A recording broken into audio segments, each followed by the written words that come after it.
ಅರೆ ಕಡಿಮೆ ಹಾಕು ಆದ್ರೆ ಅಸಲಿ ಹಾಕು. MDH ಕಾಶ್ಮೀರಿ ಕೆಂಪು ಮೆಣಸಿನ ಪೌಡರ್. MDH. ನಿಜಕ್ಕೂ ನಮ್ಮ ನಾಳುವಂತಹ ನಾಯಕರಿಗೆ ನಾಚಿಕೆ ಆಗಬೇಕು. ಯಾಕಂತ ಹೇಳಿದ್ರೆ ರೈತರು ದುಡಿದ್ರೆ ಮಾತ್ರ ನಮಗೆ ತಿನ್ನೋದಕ್ಕೆ ಅನ್ನ ಸಿಗುತ್ತೆ. ಈ ಒಂದು ಕನಿಷ್ಠ ಪರಿಜ್ಞಾನ ಬಹುಶಃ ನಮ್ಮ ನಾಯಕರಿಗೆ ಇಲ್ವಾ? ಅಂಥ ರೈತರು ಬೀದಿಗಿಳಿದು ಹೋರಾಟ ಮಾಡಬೇಕಾದಂಥ ಅನಿವಾರ್ಯತೆಯನ್ನು ಯಾಕಾದರೂ ಸೃಷ್ಟಿ ಮಾಡಬೇಕು? ಕಳೆದ 6-7 ದಿನಗಳಿಂದ ರೈತರು ಬೀದಿಗಿಳಿದು ಹೋರಾಟ ಮಾಡ್ತಾ ಇದ್ದಾರೆ. ಅವ್ರು ಕೇಳ್ತಾ ಇರೋದೇನು?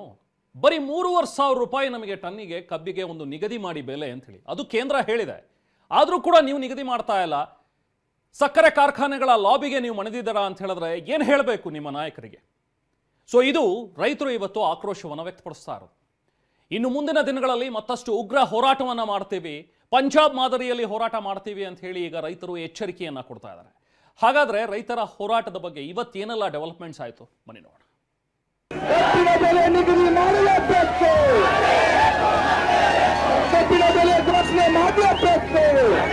ದಿನನಿತ್ಯ 50,000 ಲಕ್ಷ ಇತ್ತು, ಇವತ್ತು 2 ಲಕ್ಷ ಗಟ್ಟಲೆ ಜನ ಸೇರ್ಲಿಕ್ಕೆ ನಮ್ಮನ್ನು ಮಾತ್ರ ನೀವು ಯಾರು ಏನೂ ಮಾಡಕ್ಕಾಗುದಿಲ್ಲ.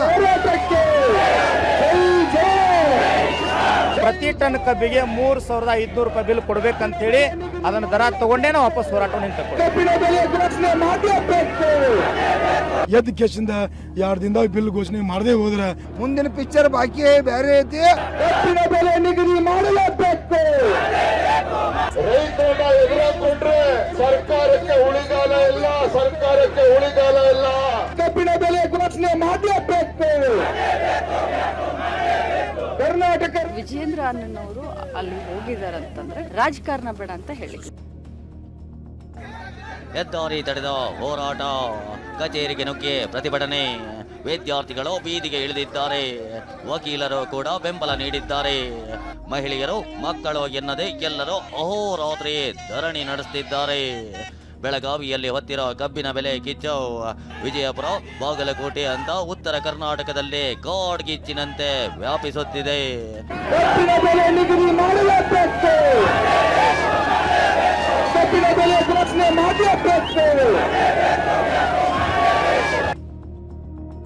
ಬೆಳಗಾವಿಯ ಗುರ್ಲಾಪುರದಲ್ಲಿ ತೀವ್ರಗೊಂಡ ಕಬ್ಬು ಬೆಳೆಗಾರರ ಆಕ್ರೋಶ. 3,500 ರೂಪಾಯಿ ದರ ನಿಗದಿಗೆ ಪಟ್ಟು ನಾಳೆ ಉಗ್ರ ಹೋರಾಟಕ್ಕೆ ಕರೆ. ಉಗ್ರ ಹೋರಾಟ ಪಡ್ಕೊಂಡೈತಿ, ಇನ್ನೂ ಸ್ಟಾರ್ಟ್ ಆಗೈತಿ, ಇನ್ನೂ ದೊಡ್ಡ ಉಗ್ರ ಹೋರಾಟ ಪಡಿತೈತಿ.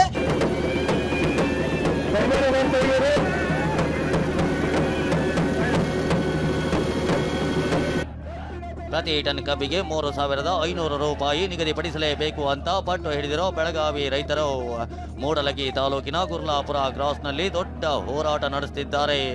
ಇದೇ ಹೋರಾಟ 6ನೇ ದಿನಕ್ಕೆ ಕಾಲಿಟ್ಟಿದೆ. ತಮ್ಮ ಬೇಡಿಕೆಯನ್ನ ಹಿಂದೆ ಈಡೇರಿಸಬೇಕು ಅಂತ ಡೆಡ್ ಲೈನ್ ನೀಡಿರೋ ರೈತರು ನಾಳೆಯಿಂದ ಪಂಜಾಬ್ ಮಾದರಿ ಹೋರಾಟ ಮಾಡೋದಾಗಿ ಎಚ್ಚರಿಕೆ ನೀಡಿದ್ದಾರೆ. 10 ಲಕ್ಷ ರೈತರನ್ನ ಸೇರಿಸಿ ಉಗ್ರ ಹೋರಾಟ ಮಾಡ್ತೀವಿ ಅಂತ ಗರ್ಜಿಸಿದ್ದಾರೆ. ಸಾಯಂಕಾಲ ಒಂದು 50 ಜನ ಮುಖಂಡರು ಕೂಡ್ಕೊಂಡು ಆ ನಿರ್ಧಾರಕ್ಕೆ ನಮ್ದು ಒಪ್ಪಿಗೆ ಆಗಲಿಲ್ಲ ಅಂದ್ರೆ ಪಂಜಾಬ್ ಮಾದರಿಯೊಳಗೆ ಹೋರಾಟ ಮಾಡ್ಬೇಕಂತೇಳಿ ಒಂದು ಚಿಂತನೆ ಮಾಡ್ತಾ ಇದ್ದೀವಿ ನಾವು. ವಕೀಲರಿಂದ ಬೆಂಬಲ, ವಿದ್ಯಾರ್ಥಿಗಳಿಂದಲೂ ಪ್ರತಿಭಟನೆ. ಕಬ್ಬು ಬೆಳೆಗಾರರ ಹೋರಾಟಕ್ಕೆ ಬೆಂಬಲ ನೀಡಿರೋ ಬೆಳಗಾವಿ ವಕೀಲರು ಬೆಳಗಾವಿ ಜಿಲ್ಲಾ ಕೋರ್ಟ್ ಕಲಾಪ ಬಹಿಷ್ಕರಿಸಿ ಪ್ರತಿಭಟನೆ ನಡೆಸಿದ್ರು. ಹಸಿರು ಶಾಲು ಹಾಕಿಕೊಂಡು ಚೆನ್ನಮ್ಮ ವೃತ್ತದಲ್ಲಿ ಪ್ರತಿಭಟಿಸಿದ್ರು. ಇನ್ನು ಗುರ್ಲಾಪುರ ಕ್ರಾಸ್ನಲ್ಲಿ ವಿದ್ಯಾರ್ಥಿಗಳು ಕೂಡ ಧರಣಿ ಕೂತಿದ್ರು. ಇವಾಗ ಅವ್ರಿಗೆಲ್ಲ 4,600 ಕೊಡುವಾಗ ಇವ್ರು 3,500 ಇವರಿಗೆ ಕಳಿಸಿದ್ರೆ ಜೈ ಕಿಸಾನ್, ಜೈ ಜವಾನ್, ಜೈ ಕಿಸಾನ್,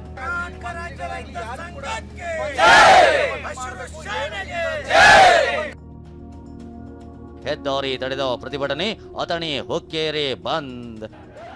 ಗುರ್ಲಾಪುರ ಮಾತ್ರವಲ್ಲ, ಬೆಳಗಾವಿ, ಚಿಕ್ಕೋಡಿ, ಬೈಲಹೊಂಗಲ, ಮೂಡಲಗಿ, ಅಥಣಿ, ಹುಕ್ಕೇರಿ ಸೇರಿದಂತೆ ಜಿಲ್ಲೆಯ ವಿವಿಧ ಭಾಗಕ್ಕೂ ಈ ಹೋರಾಟ ವ್ಯಾಪಿಸಿದೆ.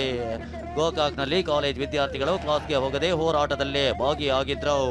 ಅಷ್ಟೇ ಅಲ್ಲ, ಹುಕ್ಕೇರಿ ಅಥಣಿ ಬಂದ್ಗೂ ಇಂದ ಕರೆ ನೀಡಲಾಗಿತ್ತು. ಇಡೀ ನಗರ ಸಂಪೂರ್ಣ ಸ್ತಬ್ಧವಾಗಿತ್ತು.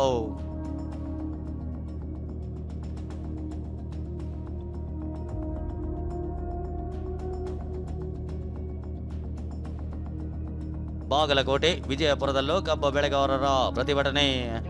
ಬಾಗಲಕೋಟೆಯಲ್ಲೂ ಕಬ್ಬಿನ ಹೋರಾಟ ತೀವ್ರವಾಗಿದೆ. ಜಮಖಂಡಿ ತಾಲೂಕಿನ ಜಂಬಗಿ ಬಿಕೆ ಸರ್ಕಲ್ನಲ್ಲಿ ರಸ್ತೆ ತಡೆದು ರೈತರ ಪ್ರತಿಭಟಿಸಿದ್ರು. ಇನ್ನು ಭಾರತೀಯ ಕಿಸಾನ್ ಸಂಘ ಜಿಲ್ಲಾಧಿಕಾರಿಗಳ ಕಚೇರಿ ಎದುರು ಪ್ರತಿಭಟನೆ ನಡೆಸಿತ್ತು. ವಿಜಯಪುರ ನಗರದಲ್ಲೂ ಕಬ್ಬು ಬೆಳೆಗಾರರು ರಸ್ತೆಗೆ ಇಳಿದಿದ್ರು.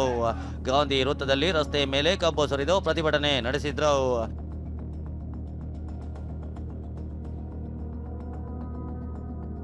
ರೈತರಿಗೆ ಬಿಜೆಪಿ ಸಾಥ್, ಸರ್ಕಾರಕ್ಕೆ ವಿಜಯೇಂದ್ರ ಕೊಟ್ಟ ಡೆಡ್ ಲೈನ್ ಅಂತ್ಯ. ರೈತರ ಹೋರಾಟಕ್ಕೆ ಬಿಜೆಪಿ ಸಾಥ್ ನೀಡಿದೆ. ಇಂದು ಬಿಜೆಪಿ ರಾಜ್ಯಾಧ್ಯಕ್ಷ ಬಿವೈ ವಿಜಯೇಂದ್ರ ಗುರ್ಲಾಪುರ ಕ್ರಾಸ್ನಲ್ಲಿ ನಡೆಯುತ್ತಿದ್ದ ರೈತರ ಪ್ರತಿಭಟನೆಯಲ್ಲೇ ಭಾಗಿಯಾಗಿದ್ದರು. ಪ್ರತಿಭಟನೆ ವೇಳೆ ಮಾತನಾಡಿದ್ದ ವಿಜಯೇಂದ್ರ, ಸರ್ಕಾರಕ್ಕೆ ಇಂದು ಸಂಜೆ 5 ಗಂಟೆಯ ಗಡುವು ಕೊಟ್ಟಿದ್ರು.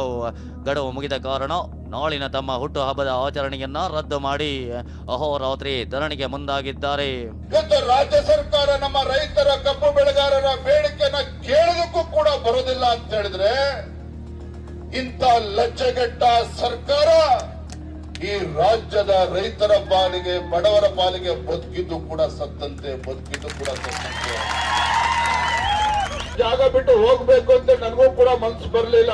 ಹಾಗಾಗಿ ನಾನು ಕೂಡ ತೀರ್ಮಾನ ಮಾಡಿದ್ದೇನೆ, ನೀವೆಲ್ಲರೂ ಕೂಡ ಸಾಥ್ ಕೊಡ್ತೀರಿ ಅಂತ ಹೇಳಿದ್ರೆ, ಇವತ್ತು ರಾತ್ರಿ ನೀವೆಲ್ಲರೂ ಕೂಡ ಇಲ್ಲೇ ಮಲ್ಕೊಳ್ತೀರಿ ಅಂತ ಹೇಳಿದ್ರೆ, ನಾನು ನಿಮ್ ಜೊತೆ ರೈತರ ಈಗಲೂ ಕೂಡ ಮಾತಾಡ್ತಾ ಹೇಳ್ಬೇಕಾದ್ರೆ, ಇಲ್ಲ ಇಲ್ಲೇ ಉಳಿತಾ ಇದ್ದೀನಿ ಅಣ್ಣ, ನಾನು ಹುಡ್ದಪ್ಪ ಅದನ್ನು ಕೂಡ ಆಚರಣೆ ಮಾಡ್ತಾ ಇಲ್ಲ. ಈಗಾಗಲೇ ರೈತರ ಜೊತೆ ನಾಳೆ ದಿನ ನಾನು ಹುಡ್ದಪ್ಪವನ್ನ ನಮ್ಮ ರೈತರ ಜೊತೆ, ಕಬ್ಬು ಬೆಳೆಗಾರರ ಜೊತೆಲೇ ಆಚರಣೆ ಮಾಡ್ತೀನಿ ಅಂತ ಸಂಕಲ್ಪ ಮಾಡಿದ್ದೇನೆ. ಬಿಜೆಪಿ ನಾಯಕರ ಆರೋಪಕ್ಕೆ ಸಚಿವೆ ಲಕ್ಷ್ಮೀ ಹೆಬ್ಬಾಳ್ಕರ್ ತಿರುಗೇಟು ಕೊಟ್ಟಿದ್ದಾರೆ. ಪಂಜಾಬ್ ರೈತರ ವಿಚಾರದಲ್ಲಿ ಕೇಂದ್ರ ನಡೆದುಕೊಂಡ ವಿಚಾರವನ್ನ ಪ್ರಸ್ತಾಪ ಮಾಡಿ ಕುಟುಕಿದ್ದಾರೆ.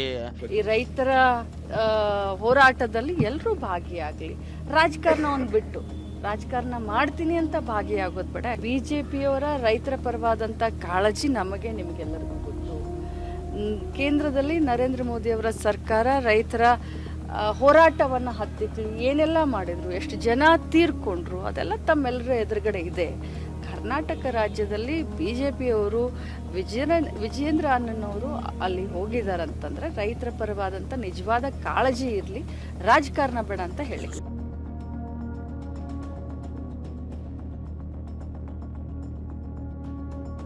DC ಅವರು ಈಗಾಗಲೇ ಅವ್ರ ಜೊತೆ ನಿರಂತರ ಸಂಪರ್ಕದಲ್ಲಿ ಇದ್ದಾರೆ, ಮಾತುಕತೆ ಮಾಡ್ತಿದ್ದಾರೆ. ಅವರಿಗೆ ಅಧಿಕಾರ ಕೊಟ್ಟಿದ್ದೀವಿ ಮುಗಿಸ್ಲಿಕ್ಕೆ. ಸಮಸ್ಯೆ ಗೊಂದಲ ಇದೆ, ಅದು ಸ್ವಲ್ಪ ಗೊಂದಲ ಇದೆ, ಗೊಂದಲ ನಿವಾರಣೆ ಮಾಡಲಿಕ್ಕೆ DC ಅವರು ಪ್ರಯತ್ನ ಮಾಡ್ತಿದ್ದಾರೆ. ಶುಗರ್ ಫ್ಯಾಕ್ಟರಿ ಓನರ್ಗಳನ್ನ ಒಳಗೊಂಡು ಮಾತುಕತೆ ಮಾಡೋದ್ರ ಮುಖಾಂತರ ಬಗೆಹರಿಸ್ತಾರೆ. ಸರ್ಕಾರದ ಮಟ್ಟದಲ್ಲಿ ಸಚಿವರು, ಪ್ರಭಾವಿ ಸಚಿವರು, ನಾನೀಗ ಏನಾದರೂ ಅದನ್ನ ಮಾತಾಡಕ್ ಹೋದ್ರೆ ಅದು ಬೇರೆ ರೀತಿ ಆಗುತ್ತೆ. ರೈತರ ಭಾವನೆಗೆ ಧಕ್ಕೆ ಆಗಬಾರ್ದು ಅನ್ನೋ ನನ್ನ ಇಂಟೆನ್ಷನ್ ಇರೋದ್ರಿಂದ ಈ ಸಂದರ್ಭದಲ್ಲಿ ನಾನು ಏನು ಮಾತನಾಡಲಿಕ್ಕೆ ಹೋಗಲ್ಲ.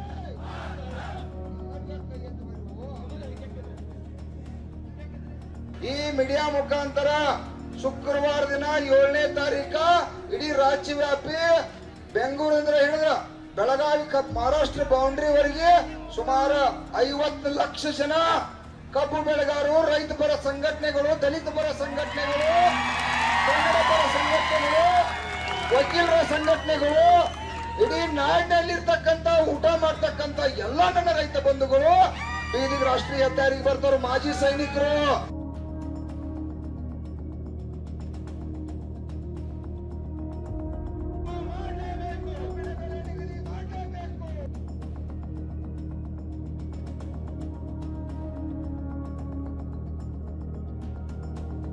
ರೈತ ಹೋರಾಟಗಾರರಲ್ಲಿ ನಾನು ವಿನಂತಿ ಮಾಡ್ತೀನಿ, ಗುರೂಜಿಯವರಲ್ಲಾಗಲಿ ಚಿನ್ನಪ್ಪ ಅವರಲ್ಲಾಗಲಿ ನಾನು ವಿನಂತಿ ಮಾಡ್ತೀನಿ. ಅನೇಕ ಸರ್ತಿ ಅವರು ಯಾವ ವಿಷಯ ನನ್ನ ಗಮನಕ್ಕೆ ತಂದಿದ್ದಾರೆ ಅವೆಲ್ಲನೂ ಬಗೆಹರಿಸ್ತಕ್ಕಂಥ ಪ್ರಯತ್ನ ನಾನು ಮಾಡಿದ್ದೀನಿ. ಇದು ಕೂಡ ಬಗೆಹರಿತದೆ. ಇದೊಂದು ಸಾಮರಸ್ಯದಿಂದ ಆಗಬೇಕು. 4 ಕೋಣೆ ಮಧ್ಯದಲ್ಲಿ ಕುಂತು ಎಲ್ಲ ತಿಳ್ಕೊಂಡು ಇದನ್ನು ಪರಿಹಾರ ಕಂಡುಕೊಳ್ಳೋಕೆ ಪ್ರಯತ್ನ ಮಾಡಿದರೆ ಖಂಡಿತ ಆಗ್ತದೆ. ರಸ್ತೆ ಮಧ್ಯದಲ್ಲಿ ಇದು ಮಾಡಿದರೆ ಸ್ವಲ್ಪ ಸಮಾಜಕ್ಕೂ ಸಮಸ್ಯೆ ಆಗ್ತದೆ. ಈ ರೀತಿ ಘಟನೆಗಳಾಗಬಾರ್ದು. ಮುಂದೆ ಇನ್ನೂ ಹೆಚ್ಚಿನ ರೀತಿಯಲ್ಲಿ ಆದಾಗ ನಮಗೆ ಪೊಲೀಸಿಗೇನೆ ಸವಾಲಾಗ್ಬಿಡುತ್ತೆ. ಅದಕ್ಕೋಸ್ಕರ ನಾನು ಕೂಡ ಮಾತಾಡಿದ್ದೇನೆ.